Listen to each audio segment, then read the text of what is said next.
Good morning, tubers. We're going to go over a couple things about the 2014 Ecodiesel that I found since owning it for the last couple of months. One, again, still been a pretty good truck. And like today, it's a luscious 14 degrees. And, well, we're going to start it up. I'm going to show you a little tricks. One, plug.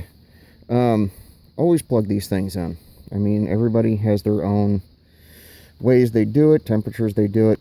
I do it when it's 30 degrees outside or below.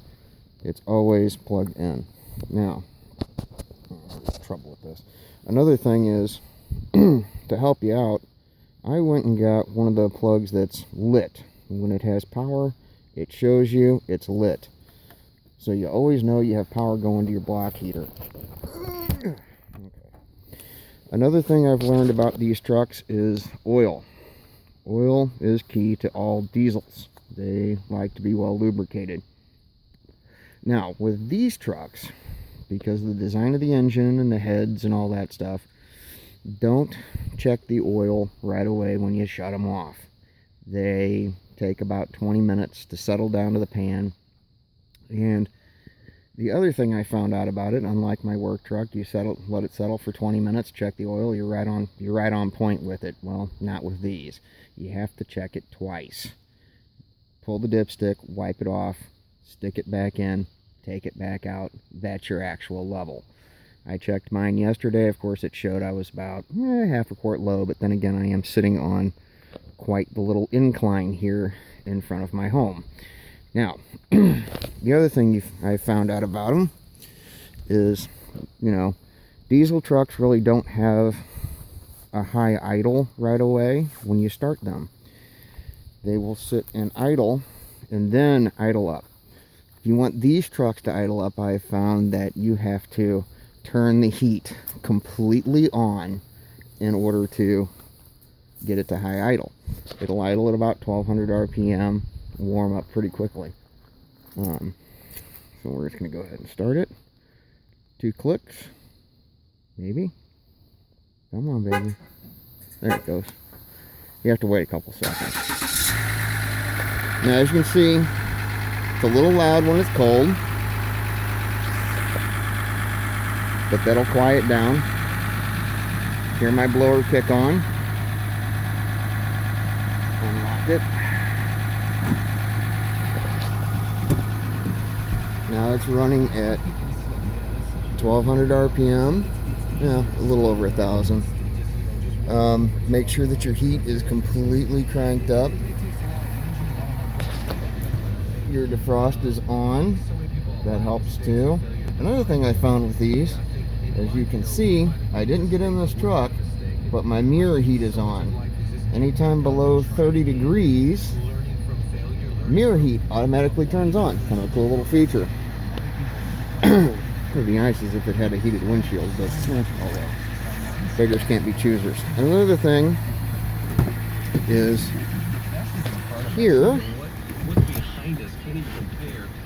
depending on your fuel station and where you're at in the country, like I'm in Missouri, and I said it's a luscious 14 degrees, anti-gel. You never know the turnover at your station. Some stations turn diesel over faster than others. The station that I go to turns diesel over pretty quickly. And so I really don't have a problem with it being winter mixed, but the nice thing about that I bought has cetane booster, and it has an injector cleaner, which I think is helping because my truck was rattling after you would start it in the morning. You'd start it, it would run for 30 seconds, and it'd do a click, click, click, click, click, click, click, and then quiet back down and smooth out. So apparently I had an injector either sticking or misfiring. So always keep injector cleaner in. Some people say don't run it, some people say do run it. I say run it just because it's a little bit of insurance. Just to kind of give yourself a peace of mind in life. So we'll let this warm up. I'll be back. Alright, now another thing, now we're inside the truck, and as you can see, truck's at 84 degrees. It's been running for about 5 minutes now. And so here's another thing that when looking for the Ecodiesel you're going to have to deal with, and that is that cute little knob right down there. That is your gear selector. Now, it's a neat idea. I mean, it leaves a lot of open space in your console for crap, as you can see. Now, the thing about it is, if you're not paying attention, and I've done this a couple times, don't grab that to turn up the radio. It doesn't work. It won't do a thing. Nice thing is it locks when you're moving, so it's not going to shift into neutral or do anything silly. It's just not going to move, and your volume won't go up. So pay really close attention. As a matter of fact, if you have the steering wheel controls like this model does, this is the up model, it's the outdoorsman, so I've got all the cute little buttons to do the different things with the dashboard. You know, I can see my real-time fuel. See, I'm getting 20.9 miles to the gallon, which I've been doing a lot of city driving since I've been on vacation. My distance, you know, this is my def. I use that for my def over there. It tells me how long it's been since I've used my def, or filled up my def, I should say. So let's scroll through here and see how the rest of the truck's doing. It's idle for 121 hours since new. It's been run, so it's not bad. Well, my tire pressures, we're good there. My oil life, or transmission temperature, that's another thing you gotta watch out for, is transmission temperature. My oil life's at 54%. I've got a little over 4,000 miles on it, 4649 since it was changed. That was at the dealer when I bought it. So that's another thing. When you buy one of these trucks, man, if you can, get it from the dealer that originally sold it to you. I mean, it helps out a lot. I know more of these are coming on the used market, and you're not going to get them from the dealer that originally sold them, but if you can, do it. Another thing is extended warranties. They're going to try and sell you on that, but I'll get to that one in a later video because it's long. I'm not saying you don't need to get one, but do your homework first. I am fighting with one on my wife's car right now that is just absolutely killing me. Because they just...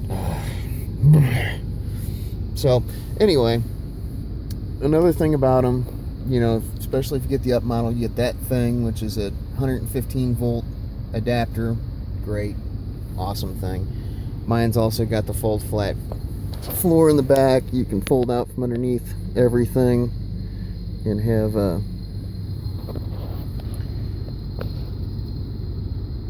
you know, the floor flat for anything you want to put back there, which is a nice thing to have. Another thing with the remote start, these things are touchy. The other day I left my map light on, didn't think about it, got out of my truck, went into work, came back at the end of the day, went to remote start my truck, and it flashed, did all its steps, wanted to do whatever, and didn't start. Oh, okay. So I come back out to my truck, it's off, and I'm like, okay. So I go to remote start my truck, it honks, does its thing, and doesn't start. Get in my cab, my dome light's on. Turn my dome light off, test the remote start, truck fires right up.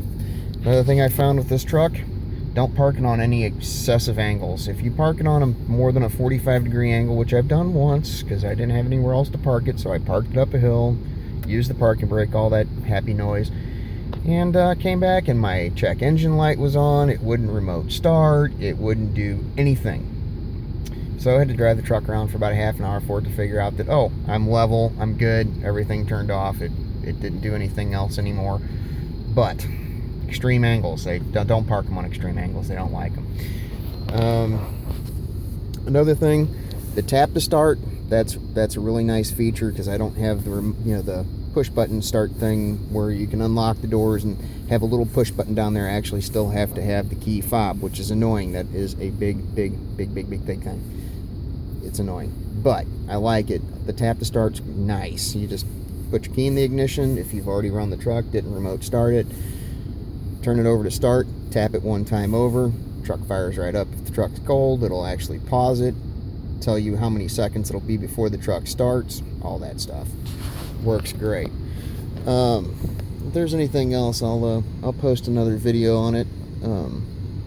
But just some tips. I mean, really, keep them plugged in, keep them nice and warm, check all your fluids.